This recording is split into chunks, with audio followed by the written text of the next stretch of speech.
मिफ्ता साहब आप फरमाइएगा, क्या एक ऐसे दिन जिसमें दो बड़े हमले हो, एक छावनी के ऊपर अटैक हो, एक हेल्थ सेंटर अटैक हो, 10 फौज के जवान शहीद हों, 2 बच्चे उसमें शहीद हों, औरतें शहीद हों, क्या उस दिन हमारे यहाँ तरजीह यही होनी चाहिए कि किसको आर्टिकल 6 लगाना है और किस पार्टी को हमने बैन करना है? एडहॉक जजेस कैसे लगाने हैं जिसके ऊपर पीटीआई कहती है कि ये इन्फ्लुएंस करने के लिए फैसला साजी के अमल को ऐसा किया जा रहा है? क्या हमारी यही प्रायोरिटी होनी चाहिए उस दिन? नदीम भाई, एक तो पहले जाहिर है कि इस मुहर्रम के महीने में ये जो शहादतें हुई हैं हमारे बच्चों की, हमारे जवानों की, तो उनके ख़ानदान के लिए, उनकी वालदाओं के लिए, उनके वालदैन के लिए हम सब की ताज़ियत है और ख़िरात तहसीन है उन बच्चों को जिन्होंने अपनी जानें दी हैं। और हम 1 लाख शहादतें दे चुके हैं इस मुख्तलिफ़ ऑपरेशंस में और मुख्तलिफ़ हमलों में, और अल्लाह करे कि बस हम एक मरतबा को ऐसी जामे मनसूबाबंदी करें कि ये ऑपरेशन आखिरी ऑपरेशन, और उसके बाद जो भी इसका ऑपरेशन का हल हो उसको हम मेंटेन करें और ये मज़ीद ये तालिबान की दहशतगर्दी और दीगर और दहशतगर्दियाँ पाकिस्तान में ख़त्म हो। पाकिस्तान की मईशत भी आगे नहीं बढ़ सकती अगर इस तरह की मुतवातिर हमले होते रहे पाकिस्तान की इंस्टॉलमेंट्स के ऊपर। तो ये बात आपकी दुरुस्त है कि ये इस वक्त सबसे संजीदा मसला है हमारा, हमारी मईशत हमारा बड़ा संजीदा मसला है। लेकिन जाहिर है कि हमारी हुकूमत जो है उसको इस चीज़ का इदराक नहीं है, क्योंकि वो जैसे शाहिद भाई ने कहा कि वो ख़ुद एक मशकूक मैंडेट पर आई हुई है, तो वो बस होते खा रही है। और आपने देखा कि कल जब अता तारड़ ने ये प्रेस कॉन्फ्रेंस की है, उसके बाद एक यूनिवर्सली कंडेमनेशन हुआ इसका, और मुस्लिम लीग के भी कोई वज़ीर नहीं आए। खुरम दस्तगीर को मैं देख रहा था टीवी पे, खुद आके उन्होंने कहा कि मैं इसकी मुखालिफत करता हूँ। कोई भी सीनियर वज़ीर नहीं आया इनका प्रेस कॉन्फ्रेंस में। दानियाल चौधरी साहब को इन्होंने भेजा था, हमारे छोटे साथी थे जो टीवी पे आ सके। और आज मैंने सुना है कि डार साहब ये बात कर रहे थे कि यार अभी तो इत्तेहादियों से बात करनी है और फिर कानून की रोशनी में फैसला होगा। तो आई थिंक हुकूमत has taken a step back. ये डेस्परेशन के अंदर एक फैसला किया इन्होंने। वो ख्वाजा आसिफ ने आज इसको जस्टिफाई किया, इस एक्शन को ख्वाजा आसिफ ने इसके ऊपर पूरी प्रेस कॉन्फ्रेंस की और पूरे जोरों शोर से इसको जस्टिफाई किया। मतलब मैं अफसोस ही कर सकता हूँ। देखें फिर जो कल जो बात आई है सामने के 4 एडहॉक जजेस और डाल रहे हैं सुप्रीम कोर्ट के अंदर ये मतलब जो हुकूमतें हैं उनको तो टेम्परेचर कम करके और मुफाहमत की तरफ जाना चाहिए, इंतशार नहीं। आपके ख्याल में ढाक जजेस को डालने की क्या साइंस हो सकती है सर इस मौके के ऊपर? जाहिर है कि आपको ऐसा लग रहा है कि 10 जजेस जो हैं वो कोई भी रिव्यू पिटिशन होगी जो मौजूदा सुप्रीम कोर्ट के अंदर, आपने देखा है कि 11 जजेस का ये फैसला था जो कि जिसने कहा कि कुछ ना कुछ सीटें पीटीआई को ज़्यादा दी जाएं, और 9 जजों ने तो बिल्कुल ये कहा, 8 ने कहा कि तरीका वाज़े कर दिया और याया अफरीदी साहब ने ईसीपी के ऊपर कह दिया कि आप ये करें। तो 9 जजेस तो एक तरफ आपको नज़र आ गए और बाकी जो दीगर जजेस को भी डालें, तो ये बहुत मुश्किल है हुकूमत का कि रिव्यू पिटिशन में भी कोई आगे ले जाए या पीटीआई को बैन भी करे। और अगर आप 4 एडहॉक जजेस डालते हैं, मैंने सुना है कि मकबूल बाकर साहब ने भी इनकार कर दिया इसमें आने से, और अगर 4 जजेस आगे डालते हैं और 11-10 का एक फैसला ले लेते हैं जिसमें चारों एडहॉक जजेस आपके साथ हों और किसी पार्टी को बैन करते हैं, तो दुनिया आपके ऊपर हंसेगी।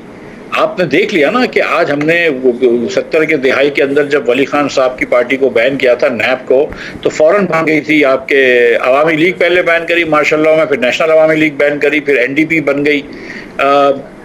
इन चीज़ों से फ़ायदा तो कोई नहीं होता। अवामी लीग जो मुस्लिम मुजीबुर रहमान साहब की थी, उसको आपने जब उसका मैंडेट नहीं दिया, उससे भी कोई फ़ायदा नहीं हुआ। पीटीआई ने टीएलपी को बैन किया, आज टीएलपी जो है वो धरना कर रही है। मतलब इन चीज़ों से फ़ायदा नहीं होता। सियासी क़ुव्वतों को सियासी पार्टियों से सियासी मकामात पे लड़ना चाहिए। बैलेट बॉक्स पे पीटीआई से मुकाबला करें, कोर्टों में मुकाबला ना करें। ये शहबाज शरीफ साहब को ये बात समझ में होगी कि अगर वो एक मरतबा इलेक्शन हार गए तो तरीका ये कार ये था कि हार तस्लीम करे, घर चले जाते और अगली 4-5 साल बाद कोशिश करते फिर हुकूमत पे आने की। ये नहीं कि ज़बरदस्ती हुकूमत भी लेके बैठे हैं और उसको जाके बैन कर रहे हैं। ये कौन सा खेल होता है, ये मेरी समझ से बाहर है।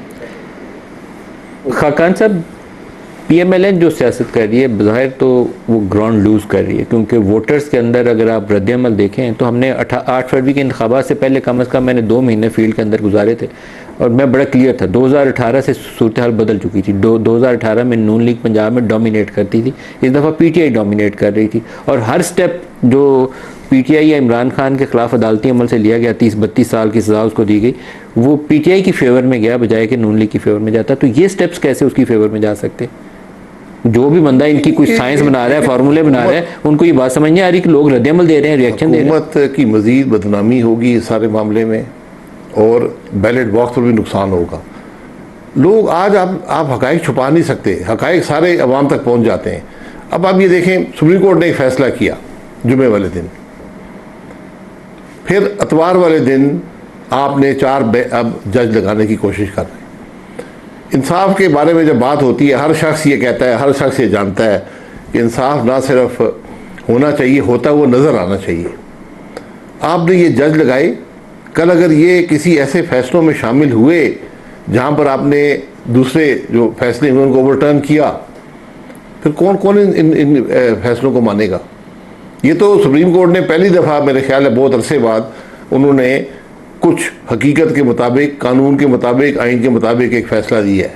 आइन के मुताबिक था वो फैसला जो रिजर्व सीट्स पीटीआई को दी गई, आपके ख्याल में वो सही फैसला जो ये भी फैसला है, जो अभी फैसला दिया? मैं देने की बात जो है उस पर डिबेट आप कर सकते हैं, लेकिन वो भी अक्सरियती फैसला है 8-5 का। लेकिन जो ये बात है कि आप किसी जमात को उसके हक से ज़्यादा सीट नहीं दे सकते, इस पर सब ने इत्तेफाक किया। सीटें पीटीआई को मिलनी चाहिए थी। सीटें देखें, ये एक इबाम है ना, आपके आइन में हर बात लिखी नहीं होती, स्पिरिट लिखी होती है। लेकिन जहाँ इबाम हो वहाँ सुप्रीम कोर्ट का फैसला रास्ता दे देता है, तो क्या ये फैसला ठीक है? जी बिल्कुल, उस हवाले से ये फैसला ठीक है, क्योंकि आपने एक तशरीह कर दी आइन की कि अगर इंडिपेंडेंट सेलेक्ट हो जाते हैं, वो एक जमात में जाना चाहते हैं जिसने कोई लिस्ट नहीं दी हुई, एक पार्लियामेंट्री पार्टी बना लेते हैं, तो उनको सीटें कैसे मिलेंगी? तो उन्होंने कहा कि आप लिस्ट जमा करा दें।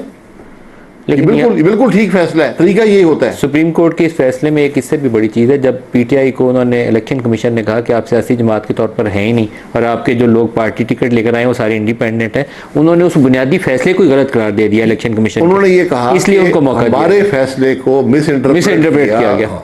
तो वो तो अपने तशरीह कर दी अपने फैसले की भी, लेकिन असल तशरीह उन्होंने आइन की कर दी है कि जब भी इसके बाद, क्योंकि ये पॉसिबिलिटी है कि 20 आदमी इलेक्ट हो जाते हैं, वो एक पार्लिमानी पार्टी बना लेते हैं, एक जमात की जिसने इलेक्शन नहीं लड़ा था या इलेक्शन लड़ा था नाकाम हो गई, उन्होंने लिस्ट जमा नहीं कराई हुई थी, फिर उनको सीटें कैसे मिलेंगी? लिस्ट जमा करानी पड़ेगी।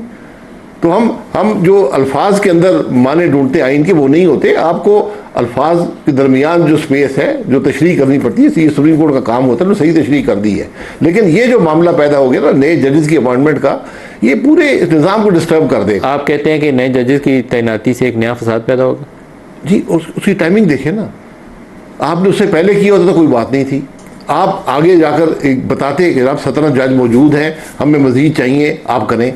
आपने उस फैसले के 2 दिन के बाद आपने ये कर दिया, और इससे इबाम पैदा होता है। सुप्रीम कोर्ट ये ऐसे इदारे होते हैं, अदालतें ऐसी इदारा होती है जिस पर किसी को उंगली उठाने का मौका भी नहीं मिलना चाहिए। इमरान, आप तो पत्थर मारने के मौके दे रहे हैं। इमरान के ऊपर अभी एक और मुकदमा भी जो है बहुत संजीदा नौयत का है, जिसके अंदर हुकूमत पंजाब पुलिस ने वो मुकदमा दर्ज किया है, waging war against the state. 9 मई के जो मुकदमा थे, संगीन गद्दारी का मुकदमा, उस पर भी चलाएंगे। जी बिल्कुल, मुकदमे देखें, मुकदमे चलाना हुकूमत की जिम्मेदारी होती है। अगर सबूत हो आप प्रोसिक्यूट करें। यहाँ मुकदमे बहुत से बने, ऐसे पहले भी इमरान खान के खिलाफ ने मुकदमे बनाए, मियाँ साहब के खिलाफ मुकदमे बने थे, हमारे खिलाफ मुकदमे बनते रहे, हाईजैकिंग का ट्रायल हुआ यहाँ पर। लेकिन वैसे बड़ा इंटरेस्टिंग है, इमरान खान ने आपको 8 महीने जेल में रखा था। जी 8 महीने था जेल में? 8 महीने। 8 महीने। और उसी इमरान खान की आप हमायत में बोल रहे हैं? नहीं, मैं हिमायत में उसकी नहीं बोल रहा, मैं कानून के हक में बोल रहा हूँ, मैं इस मुल्क की सियासत के हक में बोल रहा हूँ, मुल्क के हक में बोल रहा हूँ, आइन के हक में बोल रहा हूँ कि आप किसी पर झूठे मुकदमे मत बनाएं। ये लंबी तारीख है झूठे मुकदमों की। इमरान खान के खिलाफ जितने आपने मुकदमे बनाए सारे ख़त्म कर दिए अदालतों ने, ये हकीकत है ना। लेकिन आपको और मिफ्ता को दोनों को अंदर किया था उसने, और अब शहजाद अकबर कहता है वो झूठा मुकदमा था। सर अंदर किया था, अंदर जज भी वहाँ बैठे हुए थे, वहाँ चेयरमैन नैब भी बैठा हुआ था, इमरान खान साहब क्रेडिट लेते थे मैंने अंदर कर दिया। सर वो बातें छोड़ें, वो हमने बर्दाश्त कर लिया ना। लेकिन इसका